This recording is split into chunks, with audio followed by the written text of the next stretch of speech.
Okay, let's resume, please. We're actually down to just two bills under the agenda, and these are, so we can easily dispense with this in a few minutes.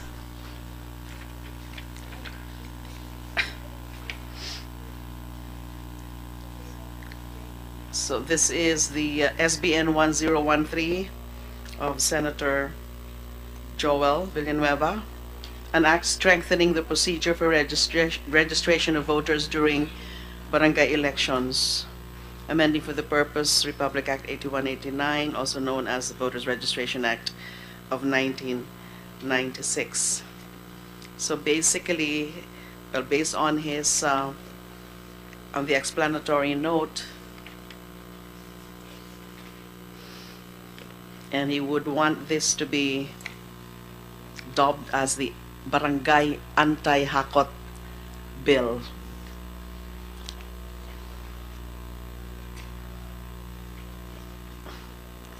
This is in relation to the registration for purposes especially of the barangay elections.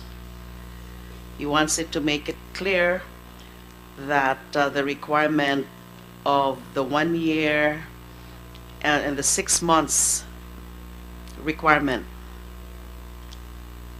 for registration should specifically refer to the barangay, city, or municipality, district, or province,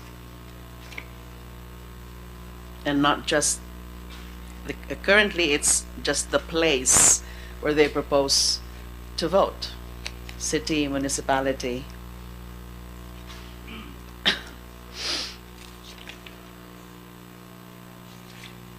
We recognize the cogency of the rationale for this proposal, which the proponent thinks would be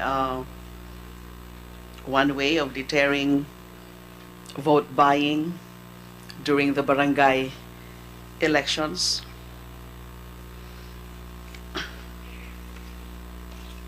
Any opposition to this? Comelec? This is just a personal observation, ma'am, no, in Okay. relation to the function of my department, which is registration. Practically Yes. it's registration. Again, I would like to reiterate that the commission has not yet come up with the corresponding position on these bills. Yes, without prejudice to the Yes. position of Comelec as an institution. So what is your view? First and foremost, ma'am, Section 9 specifically provides barangay, city, or municipality, district, or province. This is, I think, merong constitutional issues tayo dito, considering that Article 5, Section 1 on suffrage, hindi nilagay dito yung yung barangay, city, municipality, district, or province. That's one. Second is considering that this concerns registration, it has been the claimor for applicants for registration, itong pag-fill up ng number of copies application for registration. 8189, RA 8189 requires 3 copies. One for the election officer, second copy for the provincial election supervisor, and the third copy, National Central File. Section 24, Section 4 of this bill provides the National Central File. So I think it would be better to incorporate a provision amending the requirements under 8189, which is the 3 copies of the application form. So instead of 3 copies, hard copies, pwede na pong yung copy for the provincial and central file, soft copies na lang po. So it will no longer be taxing on the part of the applicant for registration to fill up 3 copies. Then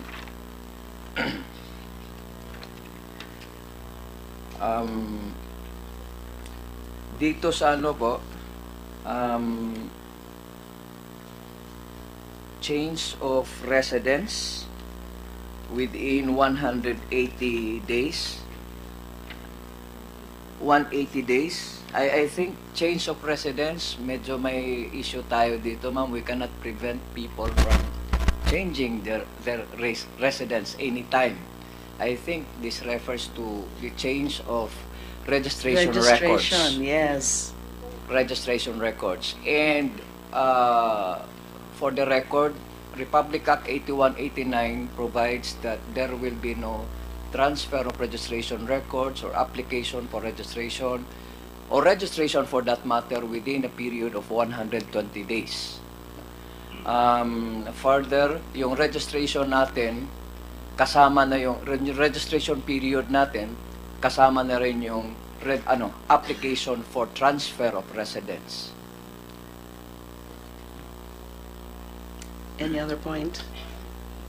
So, mayroon na tayong existing prohibition on this.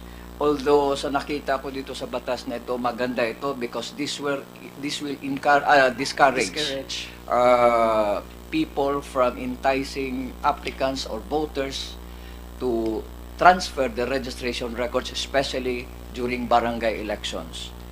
And supposedly, yung registration natin for this year's barangay election, hindi na natin sinama ang transfer of registration records considering the proximity, the period or the period of time from election ng national at saka barangay elections na dapat gaganapin last October. So, because of that, yung 6 months residency requirements under the Constitution may not be complied with. No? So, basically, ma'am, we already have under 8189 this period, a prohibited period for registration as well as transfer of registration records. It's there already. And certainly, it cannot be no transfer of residence. Yes, ma'am. Certainly, that cannot be mandated. And also, ma'am, as far as Section 5 is, Section 4 is concerned, the Commission in Manila shall ensure, etc. Now, it is the office of for the information of the chair, it is the office of the election officer that updates the voting history of each and every registered voter. So after elections, they are mandated to update to determine who are those voters who failed to vote twice. So dito nakalagay 3 months pero nothing has been said kung sinong gagawa. Sinabi lang dito, Commission in Manila. So basically, as far as 8189 and other COMELEC rules and regulations, it's the office of the election officer that performs the updating of the voting history to identify and determine voters who failed to vote twice. So we would want the COMELEC to include that in the position paper to be submitted. The election ng Barangay Affairs Department incorporated already in its recommendation to the NBank. Yes, ma'am. Okay. So if you can please make sure that all those points, if your recommendation is adopted by the NBank, particularly in relation to Section 24 in the proposal,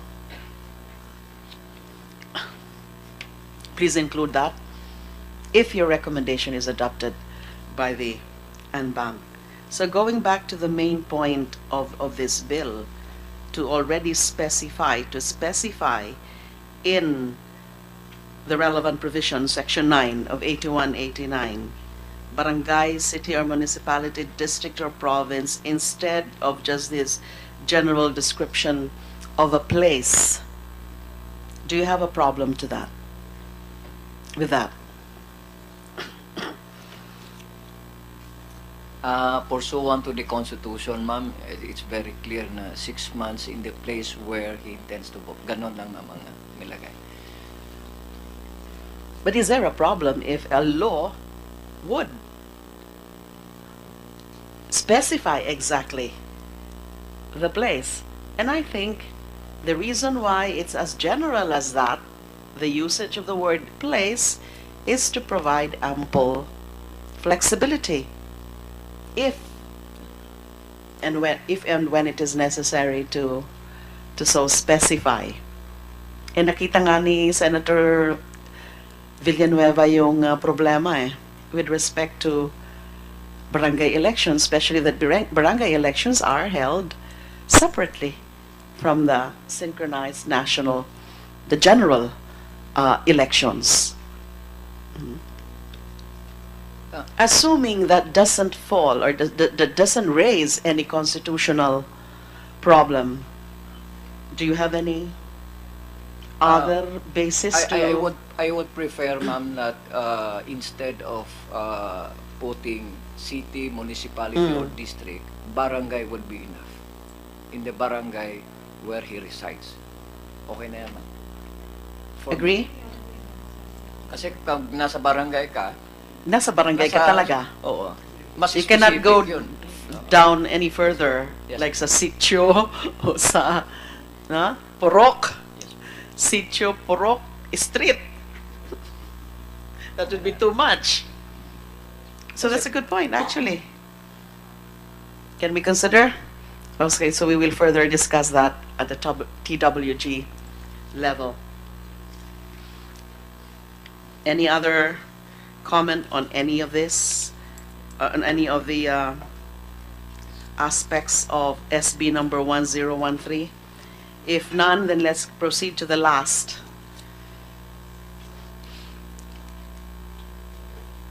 Yes, Ms. Jimenez. Thank you, Madam. I would like to go back to the matter about ease of monitoring and accountability. Please proceed. Because even if we are able to agree on these new concepts, no, I think it's not that I do not trust the COMELEC or we do not trust the COMELEC, but although there is already a level of distrust on that aspect, you know, I think the role of civil society should be institutionalized in partnering with COMELEC, especially on electoral matters, starting from registration to preparations before elections and even during elections, most especially poll watching and even after assessing the whole electoral exercise, because without people participation, civil society engagement, I think many problems would really arise. And more practical about this is civil society in the localities are more effective in monitoring.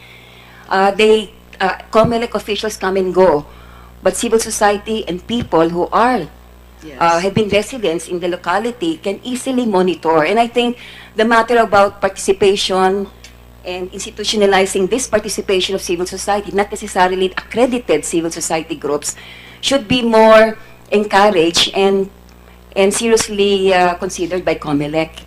And if it has to go through legislative process, I think the matter about institutionalizing the CSO and NGO role in the electoral process together with COMELEC should be made a priority already, because all of the proposals here would require the participation of people, and more so civil society. And even if we agree on many things already and there are new agreements, there are new resolutions, without this, problems will still arise. Thank you. We note that, and as I mentioned during the break, that anyone here would be welcome to suggest the refiling of any bill or bills which were previously taken up, actually repeatedly taken up and still not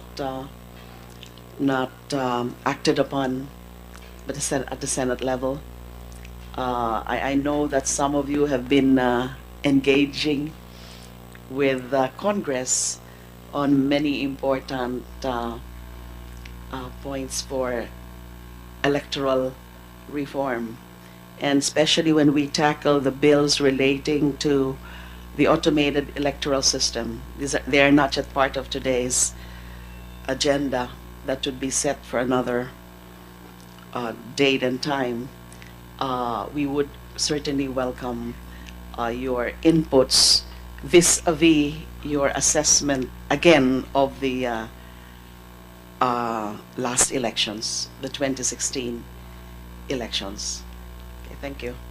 So the last bill to be taken up today is the Ejército Bill, Bill number 1108, an act identifying other persons criminally liable for election offenses and increasing the penalties for election-related offenses.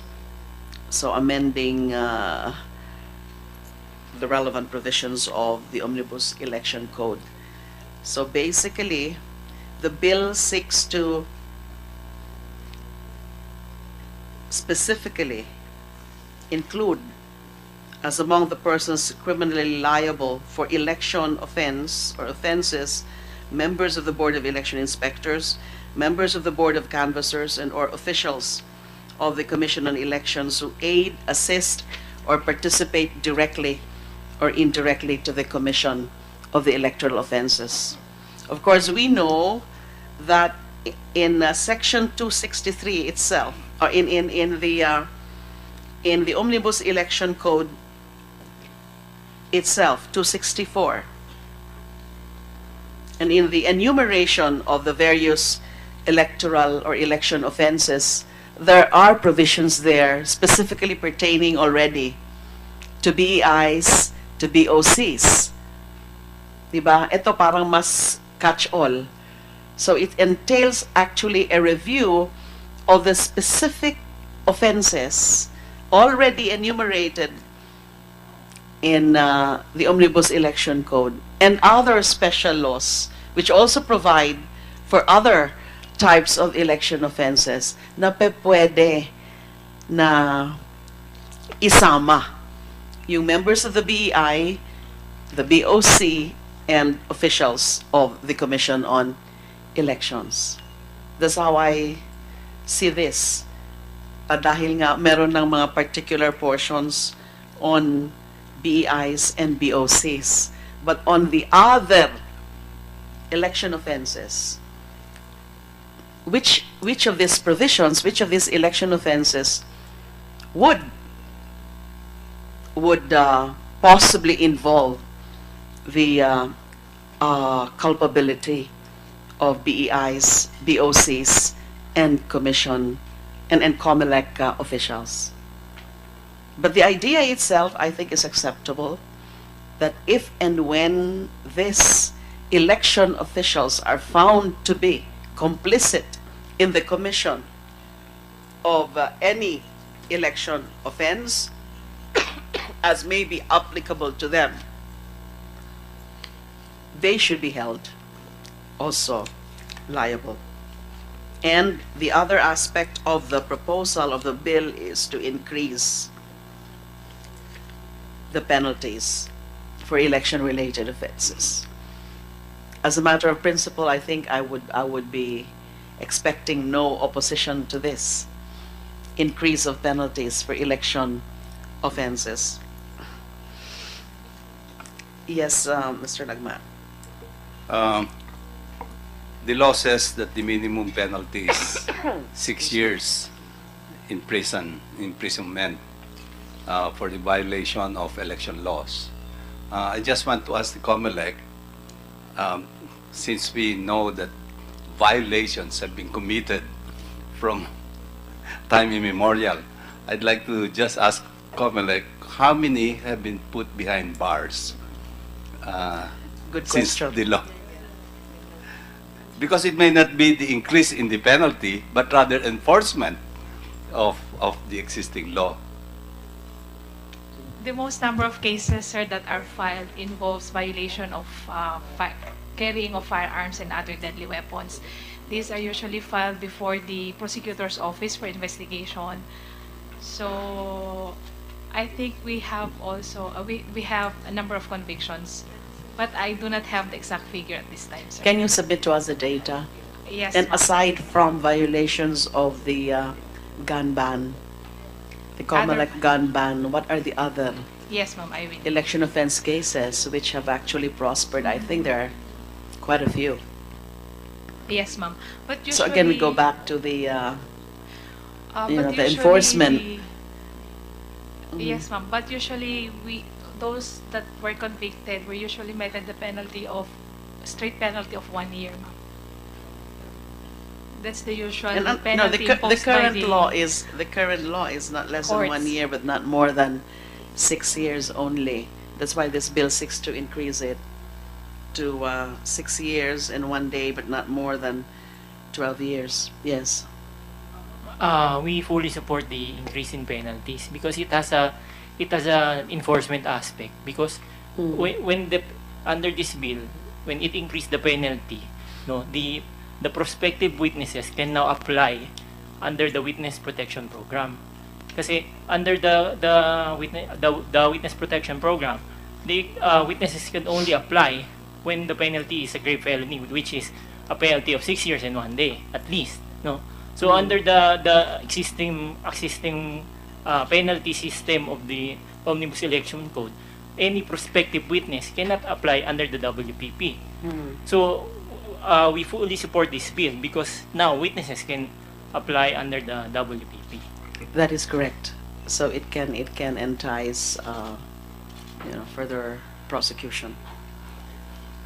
Any yes, Attorney Vitangcol. Good morning, Madam Chair. Based on our previous election experiences, we observed that the imposition of penalties, especially the increase in penalties, will not deter electoral fraud. And as an electoral reform advocate since 2010, we believe that electoral fraud can be minimized by implementing stringent technical measures both in the operation of the election itself and on the operation of the automated election system. And being involved in automated election system, we have been espousing reforms in the way it should be implemented, particularly amendment in the AES law. Yes. So we are looking forward to those kind of electoral reforms, Madam Chair. And Yes, as I mentioned, the further hearings of this committee would tackle several other or many other bills, particularly in relation to AES reform. yes, sure. Yes, Your Honor. And in fact, you mentioned a while ago about the our assessment on the previous elections. Yes. I have written a 4-series article in the Manila Times, and it's my own personal assessment of the previous national elections from 2010 up to 2016. And I would be glad to provide this committee a copy Please. of that report. When we do tackle already the pending bills on the AES, we would also be requiring you would be the same. You are the stakeholders in the electoral process. We would be requiring you to also submit your assessment on the last elections. Thank you. Please submit. The committee secretary can have that. So I guess that's about it for today. We basically tackle only minor bills, relatively minor bill or bills, except yes, Ms. Caritos. Ma'am, I think, ma'am, there's really a need to revisit the Omnibus Election Code because there's a blanket penalty for hundreds of election offenses. For example, you have the same penalty for unlawful electioneering and vote buying. So there's a need to revisit the penalty for those offenses because probably for unlawful electioneering they can just be a fine imposed and not just imprisonment. So this would help in the better prosecution of election offenses or offenses against That is also law. the direction of the Yes. committee. Okay, thank If you. you can come up with something like, because well, I actually refiled the new criminal code, and then probably we can consider an overhaul of the omnibus election code, but that would take time, but we can start the process already. Yeah, Yes, yeah, just Ms. Jimenez. last, I would have to rephrase what I said a while ago. So, just like to go back to ease of monitoring and accountability, and yes, and where civil society can effectively come in with COMELEC. Because I am asking this, because many of the violations have been addressed by COMELEC, but there is no clear actions on matters of implementation or enforcement. I would like to know if there are pending bills also with regards accountability of COMELEC, not necessarily of candidates or political parties, but of COMELEC itself as the prime election agency. And I if this don't, I is- don't remember any such bill. yeah, At I least in don't so far remember as also. our menu, our inventory of bills is concerned. Yes, because I am asking We'll check this. that out. Yes, Mhm. let's. I would ask the committee to maybe check out the bills that have been filed before. I remember one that has made and is asking for the accountability of COMELEC itself, although it is a separate independent body. Mhm. But I would like to know if this can be also tackled in your committee. Oh, yes, for as long as the appropriate bill Yes. is filed and referred to the committee, then the committee will. Okay, and secondly, that that civil society be part of institutionalized reforms in the committee, so Mhm. that COMELEC will not be only acting on its own, but with civil society